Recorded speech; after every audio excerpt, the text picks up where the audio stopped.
Friends, Asad নূরের মতো কিছু ক্রিয়েটর ভিউ পাওয়ার জন্য কি লেভেল পর্যন্ত নিচে নামতে পারে তা তাদের ভিডিও না দেখলে বোঝা যায় না। দেখতে পাচ্ছেন এই হচ্ছে ফেরেশতা। পৃথিবীর সমুদ্রপৃষ্ঠ থেকে মোটামুটি 100 কিলোমিটার ওপরে মহাশূন্যের শুরু কার্মান লাইন থেকে। অপরদিকে পাখির কথা ভাবুন, তারা বায়ুর ওপর ভর দিয়ে ভেসে থাকে, চলাফেরা করে। এই বৈজ্ঞানিক বিষয়গুলো কিন্তু 1500 বছর আগে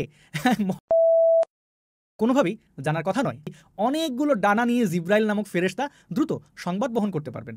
ফার্স্ট অফ অল, তার এই আর্গিউটাই মিথ্যা, কারণ সে একটা মানুষের ছবিতে পাখা লাগিয়ে বলে এটা ফেরেশতা, তারপরে বলে কিভাবে এই ফেরেশতাটা হাই অল্টিটিউডে ওড়ে, যেহেতু সে পাখায় ভর দিয়ে ওড়ে। কিন্তু সে যদি কোরআন আর হাদিসে 2 পাতা ক্লিয়ার করে পড়তো তাহলে সে বুঝতো যে ফেরেশতারা পাখিও না, মানুষও না। তাদের ওপর ফিজিক্সের ল কাজ করে না যে তাদের ওড়ার জন্য বাতাসের প্রয়োজন হবে। মুসলিম শরীফের হাদিস নং 2996-তে এটা ক্লিয়ারভাবে লেখা আছে যে ফেরেশতারা লাইট অর্থাৎ নূরের তৈরি। কিন্তু এই কথাটা তার ব্রেনলেস মাথায় কে ঢোকাবে?